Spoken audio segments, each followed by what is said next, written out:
dije, pero lo repito porque ahora hay gente que no estaba en la primera parte, y una emoción tremenda. Gracias, pastorazo, una honra estar al lado suyo y aprender de usted y seguir mamando cosas buenas para mi propia vida. Gracias, Iglesia, y feliz aniversario, Primera Iglesia Bautista de Rosario. Siempre me sentí, hasta donde se puede ser orgulloso de pertenecer a esta congregación. A pesar de que estuve escaso tiempo y siendo yo un adolescente, mi tiempo aquí fue en mis 17 a 19 años. Sos un chico adolescente en esa etapa. Pero fue tan fecunda esa etapa, tan linda, que la recuerdo con muchísimo cariño. Hoy incluso, Juan, creo que fuiste vos, me recordaste algo de las cosas que hice en ese tiempo que me llenaban de emoción. Una de mis tareas espontánea, era la tarea, no era con un título honorífico ni mucho menos, era encargarme de los niños y de las niñas en algunos eventos. Cuando los chicos se ponían, como todos los niños, demasiado juguetones, yo era el encargado de estar con ellos. Una tarea hermosísima. No es que me gustaban, me siguen gustando los niños. Hoy fue muy emotivo verlos aquí, a los chicos, participando activamente. De manera que una de las tareas era esa y me llenaba de crecimiento eso. Cuando se aprende tanto de los niños y de las niñas, hoy ya deben tener ¿cuánto esos chicos que eran niños en aquel entonces? No solamente yo aumenté de edad, ¿ven? Pero ¿saben una cosa? A ver, uno dice, forma parte de la historia eso, de uno. Bueno, en un sentido sí, repasamos la historia y mis 17 fueron hace tantos años, ya, medio siglo, miren ustedes, una cosa así, o más incluso, de manera que uno dice, sí, claro, es una historia. Pero nunca lo sentí así, porque eso que enriquece la vida está presente siempre. Uno no puede decir que lo que aprendió allá ya se fue. Yo creo que lo que aprendí allí sigue siendo de gran utilidad. Incluso los errores tantos que cometí siguen estando en mí de alguna manera, en mi memoria, para que no los repita en lo posible. En lo posible. Esos aprendizajes de vida de uno que forman parte del carácter de cada uno de nosotros. Así que Primera Iglesia Bautista de Rosario son parte de mi historia, de mi familia, de mi presente. Gracias, gracias, gracias. De verdad, feliz aniversario, que Dios les bendiga, que ya de alguna manera esto siga siendo un crecimiento natural para la congregación y ustedes puedan ser lo que ahora quiero comentar brevísimamente que debe ser toda iglesia, no solamente esta iglesia, sino cualquier iglesia en el mundo. ¿A ustedes cómo les va? Los veo regios, así que, o más o menos, o me cuentan luego. Gracias a Dios veo gente que conocí y gracias a Dios también veo gente que no conocía y que estoy conociendo en el día de hoy. Ese proceso de personas que siguen estando, pero de personas que se alegran, debe ser siempre una constante en la iglesia. Si no permanecen, uno dice, ¿qué pasará? Pero si no llegan, uno dice, ¿qué pasará? La constante en cualquier familia es que crecemos, maduramos. Entonces hay personas que tienen ya un tiempo y personas que son nuevas. ¿Qué les parece esa ecuación? No estuvieron muy convencidos de eso. Bueno, como les dije en la primera parte, me gustaría que ocurriera en la segunda también. Me encantaría alguna devolución de lo que habremos de charlar brevemente. Que no sea una escena pasiva para ustedes esta, sino que sea algo, digamos, activo. Que surja de acá alguna cosa que sea útil para la vida de cada uno de ustedes y de la congregación. Quizás pretenda demasiado porque el tiempo es escaso, pero bueno, me atrevo a decir que quiero proponer algo que pueda ser de fecundidad y de productividad para la misión de la Iglesia Primera. demasiado pretender, vuelo muy alto, y entonces que hubiese una especie de intercambio que no quede aquí nada más, sino que podamos madurarlo, que eso me sirva a mí, que le sirva a usted, nos sirva a todos. Un sermón no queda solo para ser grabado y reproducido, sino para que germine en productividad en el crecimiento de las personas que somos nosotros, que nos sirva para madurar. Obviamente, yo traigo esta meditación aquí, pero es una meditación que uno ha ido elaborando a través del tiempo, en el sentido de las vivencias que uno va teniendo. Entonces, a ver, no quiero ser larguero, 15 minutos puede ser o es muy largo. 30. ¿Es mucho? 30, 40. Sí, todavía no pusimos el asado, así que hasta que se haga y todo eso va a demorar mucho tiempo. Tranqui. Igual si alguno se cansa, me hace seña.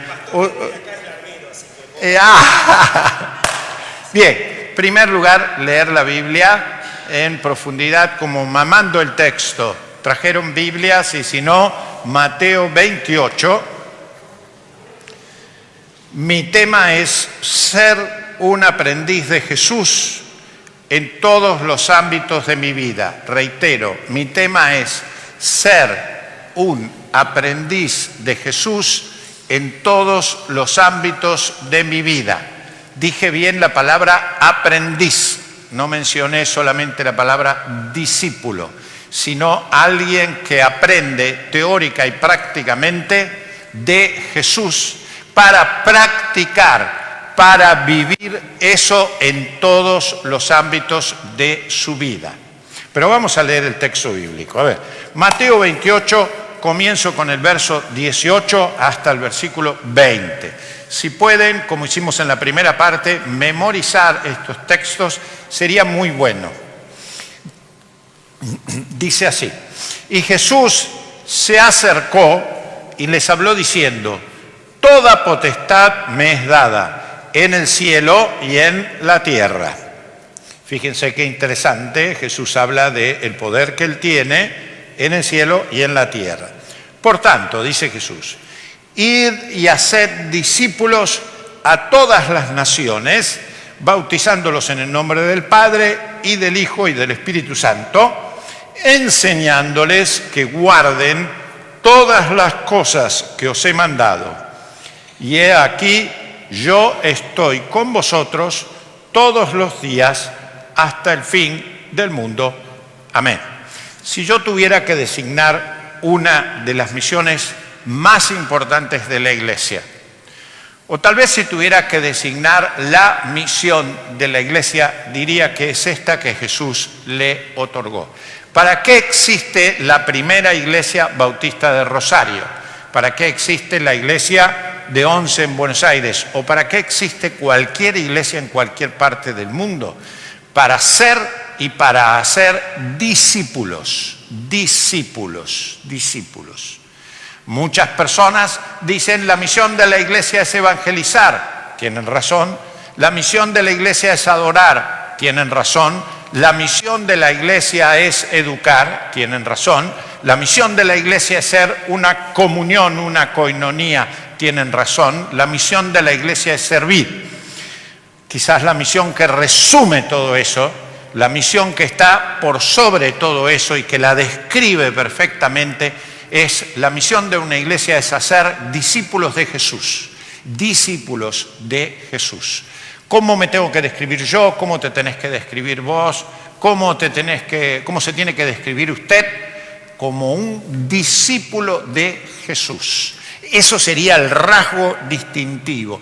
Yo lo puse, como dice un predicador contemporáneo, con el término aprendiz, porque aprendiz quizás tiene el rasgo que quiero buscar con ustedes en el día de hoy. Es decir, alguien que está continuamente aprendiendo de alguien para llegar a ser, para llegar a ejecutar, para poner en práctica eso que ha mamado, eso que ha absorbido, eso que ha tomado, eso que ha visto hacer de parte de su docente. Entonces, ¿qué es el aprendiz? Aquel que va mirando, que va observando, que va practicando, que se va entrenando para ejecutar eso. ¿Cuándo aprendió? Cuando lo pone en práctica, cuando lo ejecuta, cuando lo incorpora a su ser, cuando es eso que estuvo aprendiendo. ¿Quién es el maestro en este caso? Jesús, obviamente. Entonces, ¿qué enseña Jesús? El Evangelio. El Evangelio. ¿Sí? ¿Dónde aprende eso uno? En la vida. El discípulo es formado para ser discípulo, como decíamos en la primera parte, en todo momento. No para ser discípulo dentro de la congregación solamente el día domingo, sino para ser discípulo de Jesús, como ahora vamos a ver, y ese va a ser mi tema específico, en todos los ámbitos de la vida, y ahora los vamos a repasar. Es hecho para ser discípulo en la calle, es hecho para ser discípulo en la sociedad, en la cultura, donde se mueve. No es hecho para ser discípulos para ser un maestro de escuela dominical el domingo. Claro que sí para eso, claro que sí, claro que sí, claro que sí. No me tomen mal, pero es hecho para ser discípulo marido, es hecho para ser discípulo docente, es hecho para ser discípulo donde quiera que estés. Cosa bastante descuidada en las iglesias, donde no hay un entrenamiento para tu trabajo, mal llamado secular, donde tenés que servir al Señor en tu vocación, etc. Pero eso lo vamos a ir viendo. Pero quiero que se entienda el concepto entonces. Lo que quisiera entonces que trabajasen es ver de qué manera esta iglesia va a hacer y ser discípulo de Cristo en todos los ámbitos de la vida. Cómo se las van a ingeniar para entrenar a esos discípulos. ¿Alcanza el programa de escuela de educación cristiana 1 hora, 2 horas, 3 horas por semana? ¿O necesitamos las 24 horas de todos los días? A lo mejor no hemos pensado eso, ¿verdad? ¿Por qué tienen que venir solamente al templo y a lo mejor la organización más eficaz es estar en el trabajo tuyo, en tu casa o donde fuera, simbólicamente hablando, ¿no es cierto? Hoy tenemos muchos medios para hacerlo, pero fundamentalmente lo que quiero entonces fomentar es que no habría quizás más responsabilidad,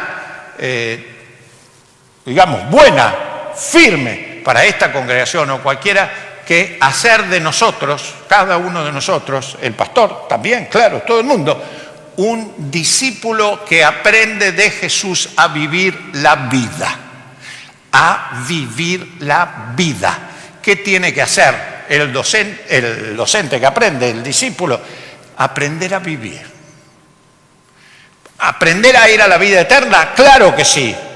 Eso lo hemos enseñado toda la vida. Lo que no hemos hecho muy seguido, quizás no estamos haciendo muy seguido, es a vivir la vida como discípulos en Él aquí y en Él ahora todos los días de la vida. ¿Me siguen? Es decir, ¿cómo me las voy a arreglar en pandemia? ¿Cómo voy a hacer para ser un claro discípulo de Jesús cuando tengo que trabajar? ¿Cuál será el trabajo que Dios me encomienda? ¿Cómo hago para ser buen esposo, buen padre, buen abuelo o buen hijo? Yo ya no tengo a mis padres, pero bueno, de alguna manera cuando los tuve, etcétera, sí, y así sucesivamente, o hermano o lo que uno tuviese. Pero vamos por parte. Ser discípulo, ¿dónde? Ese es el énfasis que quiero hacer. ¿Dónde? ¿Dónde?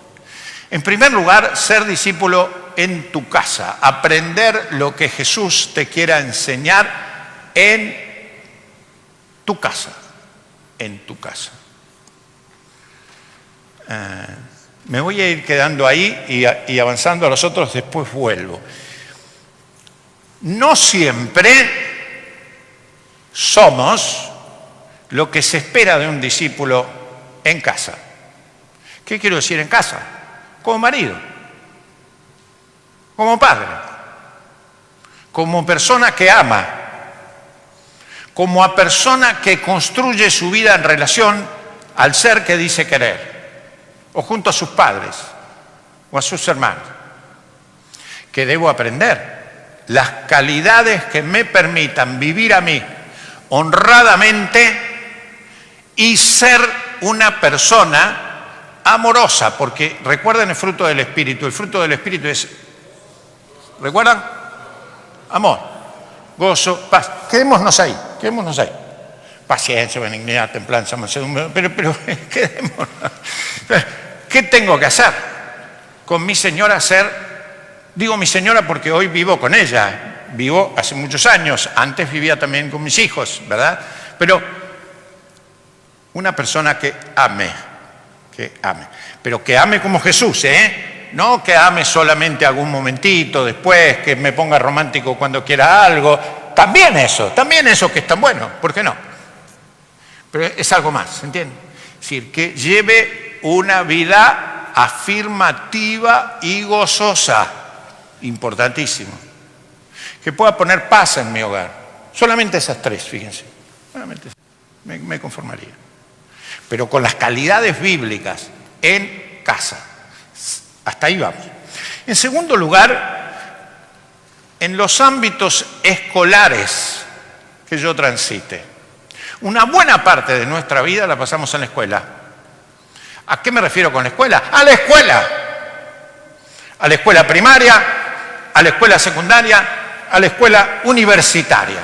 Y no solamente cuando estudiás, sino cuando son padres de los que estudiás o abuelos de los que estudiás. Entonces, la tarea mía es ser un buen discípulo de Cristo mientras aprendo sistemáticamente en la escuela. Este es un déficit terrible que tienen las iglesias evangélicas. Terrible. No analizan qué estudian los chicos en la escuela. No forman parte de la currícula escolar. No la construyen. ¿Ustedes saben lo que significa eso? Yo decía, insinuaba apenas, porque el tiempo nos da para hacer un análisis muy meticuloso. Pero tu hijo, tu hija, si tenés un chico en la primaria, mama eso como una esponja.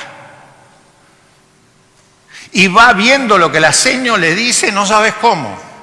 Ni te cuento secundario y la universidad, ya es tarde en algún sentido y para algunas cosas. Ese pensamiento que forma la manera de pensar de las personas, para nosotros en general, está distante, muy distante. ¿Se entiende el concepto este? Esto quiero que trabajen. ¿Por qué? Porque la iglesia tiene que ser educadora y formadora de vida, no solamente la escuela, sino la iglesia, y no ir en contra de aquello, sino junto a aquello a ayudar a formar a las personas en ese crecimiento. A nosotros no nos convidan, quizás por irresponsabilidad de nuestras iglesias, que no sienten que sea parte de la misión de la iglesia elaborar su participación como hombres y mujeres de Dios, no con una banderita que diga no, sino como personas. Cuando estás estudiando, como estudiante, si sos padre, algunos padres no van nunca a ninguna reunión de nada, ni participan de nada de la escuela, no se involucran. ¿Ustedes creen que eso es cristiano? Claro que no, claro que no. Es contrario a una vocación que tiene el texto bíblico de formar para la vida en plenitud. Y parte de esa vida en plenitud como discípulos de Cristo en el aquí y en el ahora pasa por la escuela. Pasa por la escuela.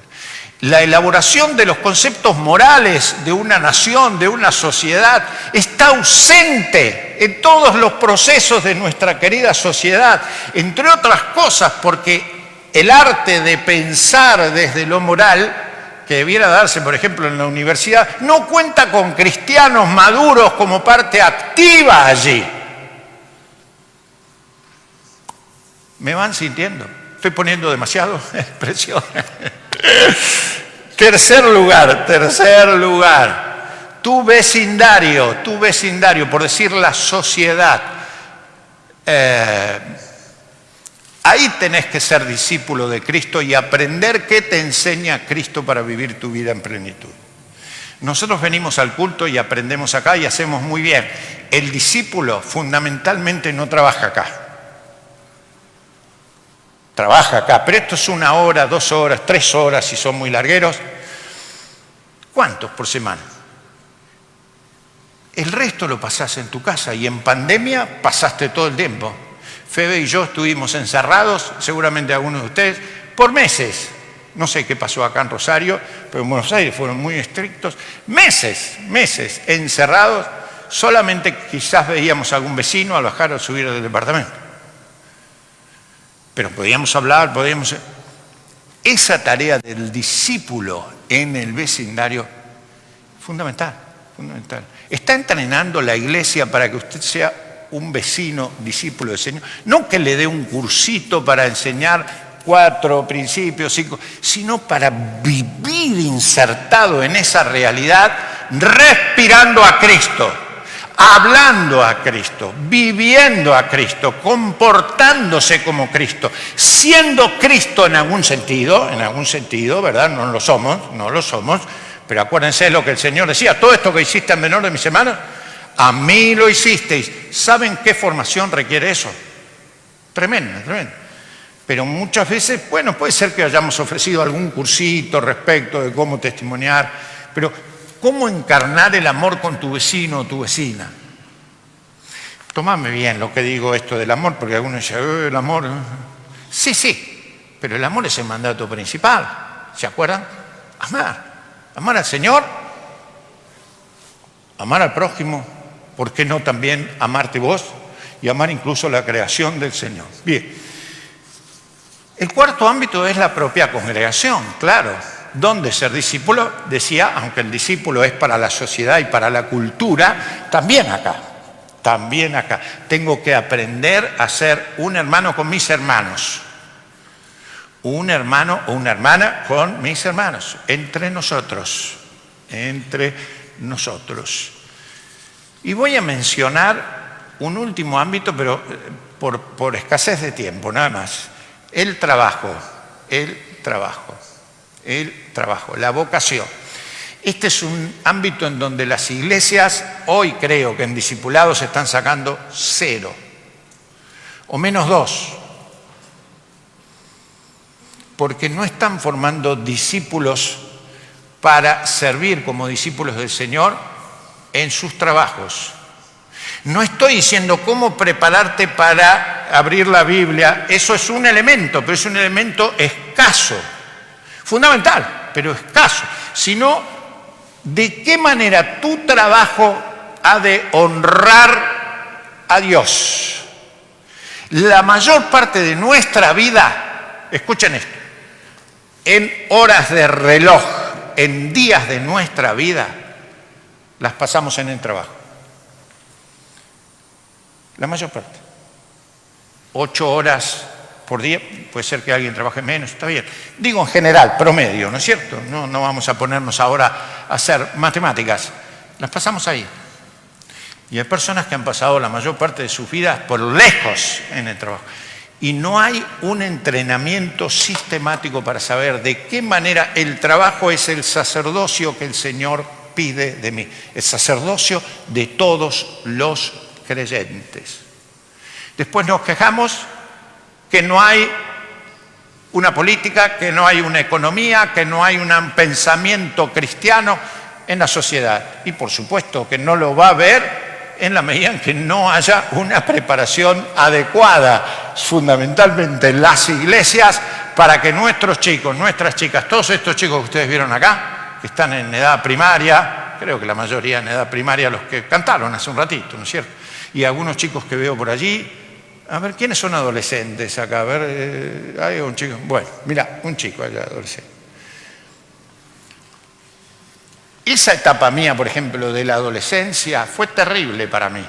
Bueno, para nosotros. ¿Se acuerdan del rosariazo, esa etapa aquí de efervescencia y la que vino después? Y yo era un chico secundario, ¿viste? Prácticamente, fíjate. Etapa de gran... Y en la facultad, no sabes cómo teníamos que pensar nuestra fe para interactuar. ¿Ustedes creen que los chicos hoy no tienen que pensar eso?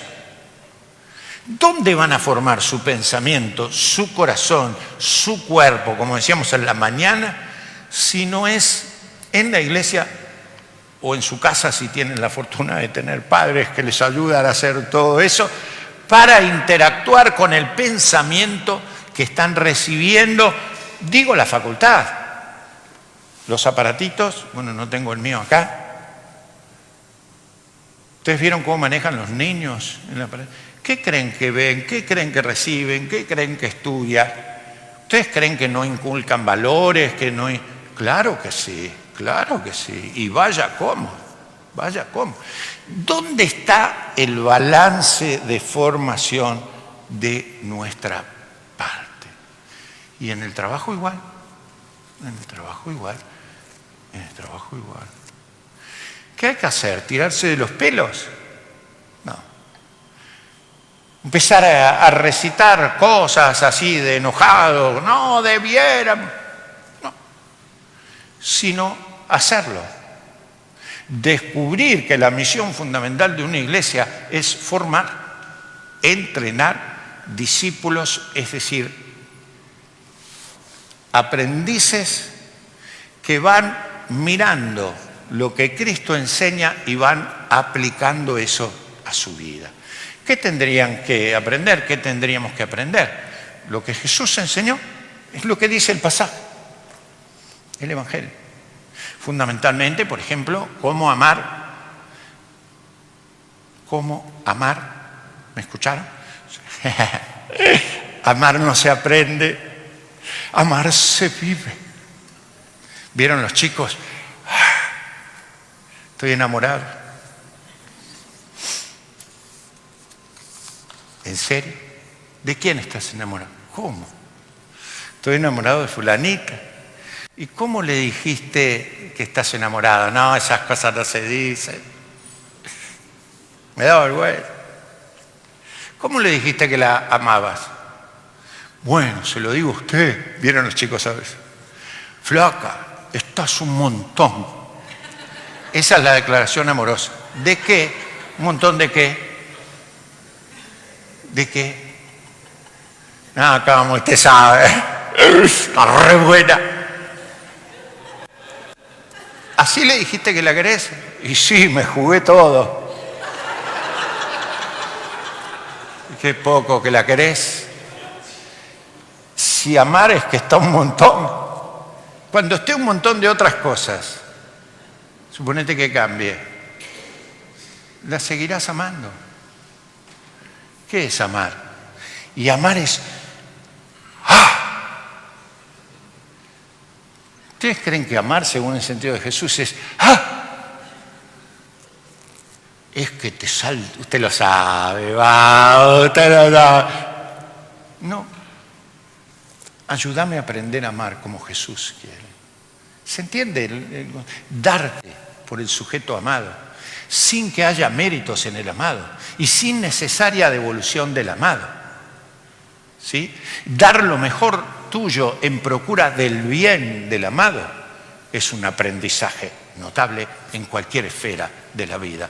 Y gran parte de lo que la sociedad adolece es falta de amor. Pero luego, como decíamos, la misma alegría de la Biblia, eso es una sociedad triste. La alegría es ponerse un poco tomado. Yo me acuerdo una vez en una fiesta, era un niño y un señor en el cumpleaños empezó espontáneamente a cantar. Y recuerdo que le pregunté a mi mamá, mami, ¿qué le pasa? Y la viejita me dice, está alegre. Alegre quiere decir que se había excedido en lo que había tomado y entonces cantaba, no sé si al estilo, ¿quién sería? Gardel, vaya a saber quién sería. Tal vez Sinatra, no me acuerdo. La cuestión es que la alegría es estar un poco pasado o excedido en eso. ¿Ustedes creen que la alegría bíblica, tan importante como para que toda la carta a los filipenses hable de eso, para que el libro de Lucas esté pautado según el gozo que produce el Señor, para que sea mencionado como fruto del Espíritu allí? ¿Es eso? No, claro que no es eso, es algo mucho más profundo. Pero ¿cómo llega a la gente si no es por medio de discípulos que viven como cristianos, como discípulos que son alegres aún en los momentos más difíciles de la vida? O todos los otros elementos. Quiero saber si se entendió el concepto y cierro aquí. ¿Qué tiene que hacer la primera iglesia de Rosario? Entrenar gente como esa. Entrenar. ¿Y quiénes son esas gentes? Nosotros. Todos nosotros. ¿Cuál es nuestra misión? Ser un discípulo de Cristo. ¿Qué es un discípulo de Cristo? Repaso. Es aprender a vivir con compromiso, con integridad, con seriedad, con aplicación en la realidad, el prototipo de persona que Él quiere que seamos. Ser como Cristo. Lo que dice San Pablo, ni más ni menos. ¿Qué entrenamiento habrá de tener la primera iglesia para hacer eso? Posiblemente la Escuela de Educación Cristiana. Fantástico. Yo le debo, hoy mencioné cómo era en aquel entonces cuando yo venía aquí.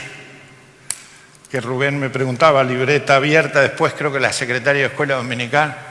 ¿Quién sería? ¿Serías vos, Mari? No me acuerdo quién era en aquel entonces. ¿Dónde estás? Allá. Analizaba los promedios de qué asistencia había tenido, se había traído a la ofrenda, porque era como una escuela, de verdad. Pero era una escuela de 1 hora en la semana. 1 horita. Buenísima. Y supónganse que el sermón del pastor, que lo eran porque eran muy buenos pastores, como lo son hoy también, fuera también otro tanto. Y hasta la otra semana, fuera del sábado, nosotros teníamos, ¿se acuerdan, muchachos y chicas? La sociedad de jóvenes era como hasta los 40 años, una cosa así, ¿viste? De jóvenes le llamaban. Y Juan venía y la señora, es más grande que yo, no mucho, pero un poco. ¿Te acordás? Está cerca de los 40 años. Bueno, también se aprendía. Y en las reuniones de oración y las otras de no oración, había 2 reuniones de oración. Una era la oficial y la otra, veníamos 3 personas. Don Pablo Gangarosa, don Francisco Grasso y yo, y alguna vez otro. Pero esos 2 maestros, no sabés lo que eran, ¿no? Cómo te enseñaban. Cuando termino con esta experiencia, era un pibe de 19 años que me iba al seminario, don Pablo, y lo honró, Gangarosa, un señor maravilloso italiano, me llevó a, no sé si estará todavía, pero había como una biblioteca acá atrás. Y me llevó don Pablo. Don Pablo era como una eminencia en algún sentido espiritual, ¿no? Del término. Y me dice, él ponía las S donde no había que ponerlas, las quitaba. Hermanos Tomis, me decía. He oído que se va al seminario y yo le traigo lo que yo puedo ofrecerle. Me dice, ¿puede ponerse de rodillas conmigo acá? Epa, un pibe de 19 años yo, ¿eh? Y él ora por mí, conmigo. Ustedes no saben lo que significa esa. Miren los años que ha pasado. Yo ya voy llegando, me faltan 2 o 3 para los 70, ¿eh? Si estamos hablando de 50 años atrás. Se dan cuenta cómo marcan en la vida. Y terminado ese momento de oración muy... El Señor estaba ahí presidiendo, ¿eh? ¡Epa! Saca una tarjetita. Me dice, he buscado en la Biblia qué palabras del Señor van a ser oportunas para usted hoy y siempre. En alguna mudanza creo que perdí esa tarjetita, pero no las perdí en mi corazón, aquellas citas, y en mi mente. Una de ellas me ha servido toda la vida, Isaías 41, 10. No temas ni desmayes, decía ahí. El Señor toma la mano. Esos formadores, ¿dónde están? ¿Dónde están? Acá. Y si no están, es misión de ustedes que estén. Pero no estarán solamente acá un domingo. Estarán en tu casa todos los días, porque para ser un verdadero discípulo, el entrenamiento es que te entrenen para ser discípulo o te entrenes en tu casa, en la escuela, en tu trabajo, en todos los ámbitos de tu vida, porque el Señor no quiere formar solamente un hacedor de algunas cosas, quiere formar una persona, que no solamente ame a ese que se porta mal, sino que sea una persona amorosa que ame a todos. No solamente quiere formar una persona que de vez en cuando ponga paz en un partido de fútbol, sino que sea un pacificador. No solamente quiere una persona que de vez en cuando ponga un poquitito de paciencia, paciencia muchachos, ya va a pasar, pero la segunda de cambio ya cambió, sino que sea una persona. ¿Se entendió el concepto? Dios bendiga esta primera iglesia. Para hacer eso, pocas tareas o ninguna son más importantes para una congregación. Lo demás sirve, es útil, pero debe ser una herramienta al servicio de formar discípulos, aprendices de Jesús, de todo lo que Él me enseña a diario. Amén. Gracias.